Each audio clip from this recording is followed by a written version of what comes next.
We got next. What is something that the presidential candidate can promise to secure your vote? It is 2024, y'all. Roll it out. And you know I got to get some politics in. Roll it out. I do got a question for y'all. This November, we'll be picking a new president. Joe Biden batteries are dying. Really, nigga? So, what's something that these up-and-coming presidents can say that would just automatically swing y'all to get y'all? Stimulus check every month. Our top story, as we all know, Congress recently approved paying over $1 trillion to African Americans as reparations for slavery. Well, today, the first checks were sent out. Wendy Mullen is standing by live in Queens with more. Wendy? Thanks, Chuck. We're standing here in front of the Olympic Liquor Store in Queens where scores of African Americans have been lined up for hours. We spoke to a few of them earlier. Ladies, may we get a word? Hide the money, y'all. There's poor people around. But that's the thing. They can promise it. They ain't going to bring it. Oh, we know that. So that's why it's just like... Just to gauge interest of what people are looking for out of their president candidate. So what's that one thing that you just waiting on a president to say that it don't matter what party they affiliated with, it don't matter how much of a jackass they are, or how much they don't know what they talking about. What's one thing they can say that'll just be like, oh yeah, you got my vote?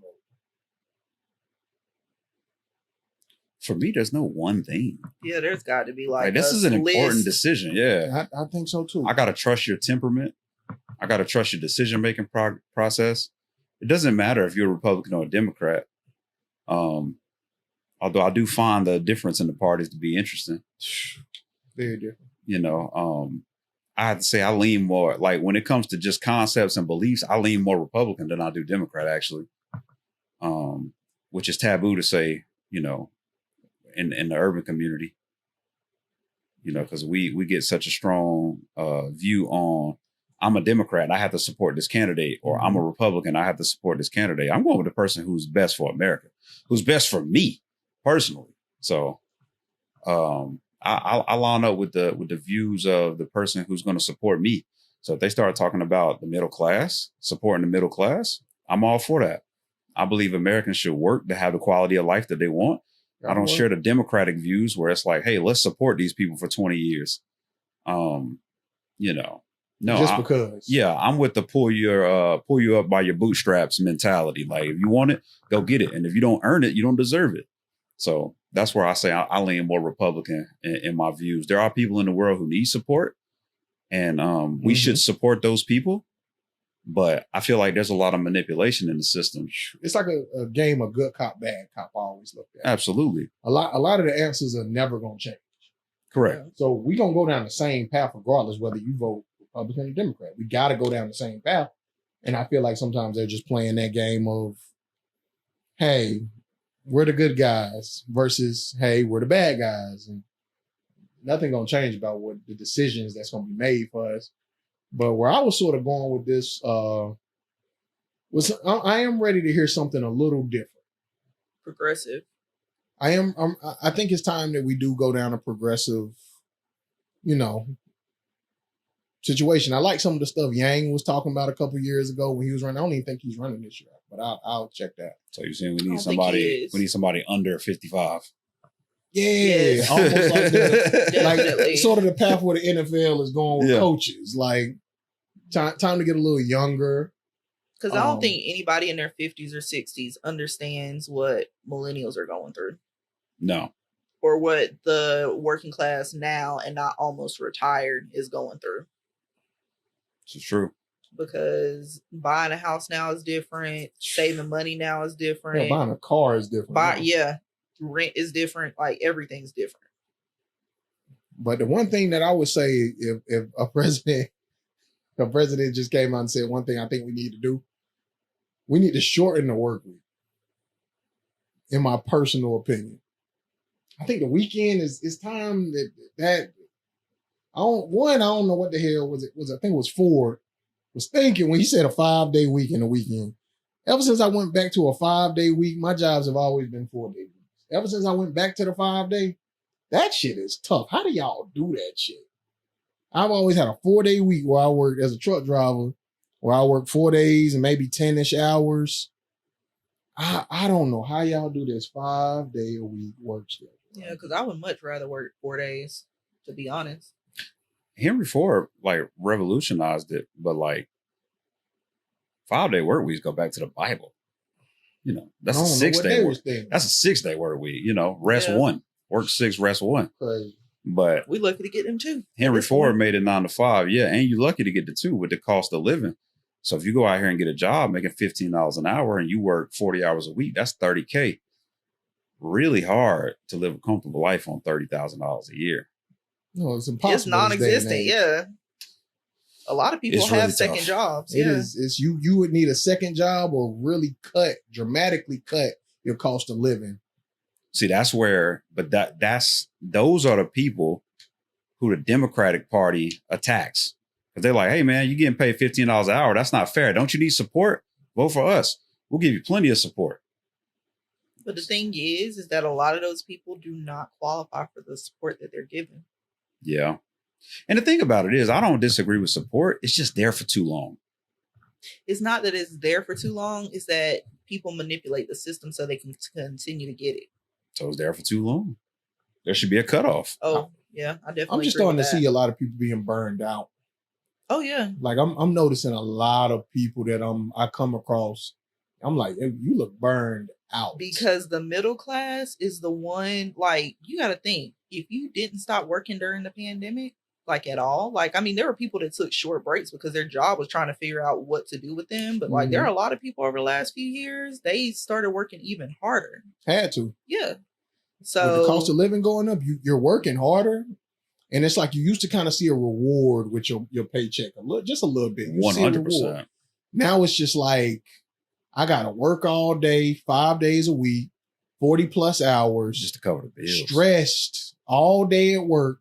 Then I come home and I'm stressed about bills. Mm-hmm. So it's just, where does the stress end? And I'm like, minimally, for me, I can only speak for myself. I used to at least could find some comfort in working less days. That 3 days that I had, at least I felt refreshed come Monday when I went back, because I had Friday, Saturday, and Sunday off. All right. So if people want relief, I can tell you where you can go. Put it right here, D. You could take that $1,500 check. All right.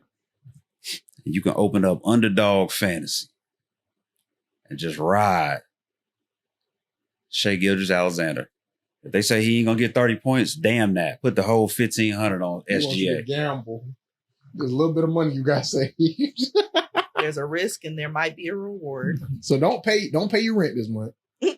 Just America. If your rent is that much, because it could be more than that. America is about gambling right now, man. Every time you turn on the TV, it's a new gambling site telling you to gamble, and they hitting all the podcasters, all the YouTubers. You either got Drewski or Funny Marco telling you how to pick your plays. Prize Picks, Joe Budden podcast, Prize Picks, Gillian Wallow. Prize Picks. Nuts. Like, yeah, it's like everybody's telling you to gamble. Throwing money into their pocket. That shit like the lottery system.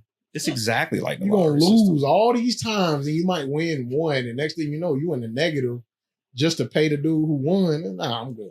You done spent $400 trying to hit 10,000. You end up hitting 50. And that 50 that you hit for is incentive enough for you to go buy more tickets. But hey, to each his own, man. Some people, you can't tell them they don't win. Some people will tell you that they have a net positive when they gamble. And some people would need to call that little number on the bottom, the problem gambling hotline. I feel like a lot of people do, because I see the same people on my timeline every Monday talking about their parlay. Oh, yeah. I got $100 in Underdog Fantasy right now, but I don't know where to put it. Because like every time I look on there, I'm like, they have so conveniently, they're really smart with the parlays. Mm-hmm. So say somebody averaged 30 points. Yep. Yeah, somebody averaged 30 points, 5 rebounds, 5 assists. They'll combine them and be like, I bet they won't get 40 points total. And that's with points, rebounds, and assists. Now we know how averages work. Mm-hmm. Sometimes you're going to get more. Sometimes you're going to get less. So it's a million people betting. And now tonight he don't hit. Where all that money go to? A big pot. Prize Picks. A big pot. And they take that money and they feed it to these platforms to ad, and then y'all just funnel the money right back into it. But hey, some of y'all are winning, so keep doing what you're doing. I'm just saying I can't indulge in that type of stuff. It just seems like a waste to me. Very much so. But I'm gonna play around my little $100 because I want to be, I want to be in the game. We wasn't even supposed to go down betting, but I think some sports are a lot more conducive to winning than I stay away from basketball and I stay away from football, but I like soccer and hockey betting. When I was doing it, I was winning a little bit more, but my only issue is I don't watch either. But I know that getting goals. How do you bet on something that you don't watch? Because getting goals and scores is so much more difficult. So I was like, yeah, sure, I'm gonna bet the under. Because they not going. It's so hard for these dudes to score in them sports. I like the logic. Unless you betting on Messi and the ones that's really, what's my name, Mbappe. I like the logic. If I could just bet on games, I think I could win a lot.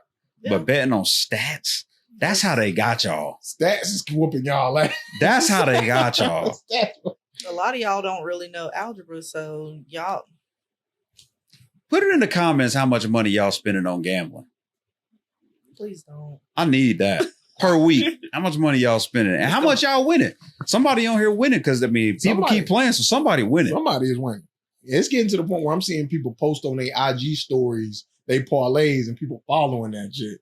Mm-hmm. I'm about to get in on that. That's like following Earn Your Leisure. They giving you stock advice. Somebody know how to hit the parlays? Yeah, where that's at? Send me that. Listen, hey, Eric about to go down a dark hole on betting on these sports on watch. Somebody tell me if I'm tripping, man. Because, hey, if you win, fuck it. But listen, developing a gambling addiction in this economy is wild. Don't do that. Please don't. I'm scared for y'all. But I think it'll be easier if they make them work weeks shorter. And then y'all will now have Friday to gamble. That sounds even worse. Friday to gamble, clean up Saturday, Sunday dinner with the family. We're working so hard to reduce America's our productivity. Yeah, I couldn't even get it out. We're working so hard. Ooh. The GDP is going to collapse. We got to do something, though, because I promise you, I see so many people out and I look at them, random strangers, I'm just like, yo, you look drained. Like, you look. Oh, a lot of people are burnt out. Just out of it. Done. That's why the tourism industry is going up, because people are trying to go on vacation whenever they can because they're so burnt out from their real lives. They're trying to escape from that. Which is weird. Now I'm about to say that's so backwards. That's the opposite. You might as well go gamble. If you bored, I mean, if you if you don't have the money. No, I'm not saying that they don't have the money. I'm saying that they're burnt out from working.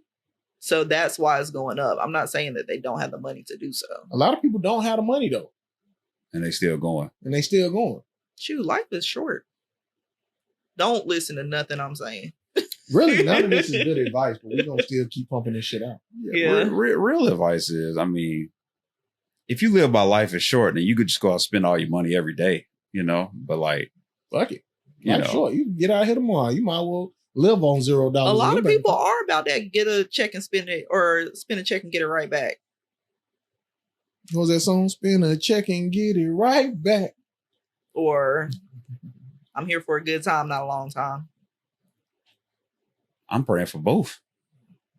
the good time and the long time. But you gotta have a strong financial foundation. And to Bobby's point, a 4-day work week might increase productivity or at least creativity. I think people are a lot less creative nowadays. Like everybody just follows trends.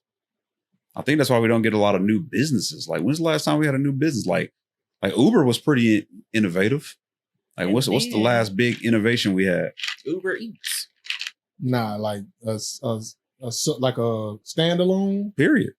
Because really only, like you said, them same companies are just rebranding different companies. But other than that, we're not really coming up with nothing. But hell, by the time you work 5 days, you got to clean your house Saturday. Got to go see family during them little 2 days ain't nothing. You ain't got time to do shit. It's really not. This has been terrible. I'd be so thankful when for I went back to this 5-day work week. This shit terrible. How do y'all do this all y'all lives? I ain't did nothing but really work 4 days or part time. Well, you got to do something that you partially like too. Yeah. There's parts of my job that I actually like, so I don't be like just grinding out 12 hours. Like, man, this is such a waste. Yeah. You know, like It I makes like a difference impacting when you people. like what you're doing. Yeah, so that's a part of it. But then you do want to spend time with the people you love, and the people that you love are not on the clock. Yeah. So I get that point.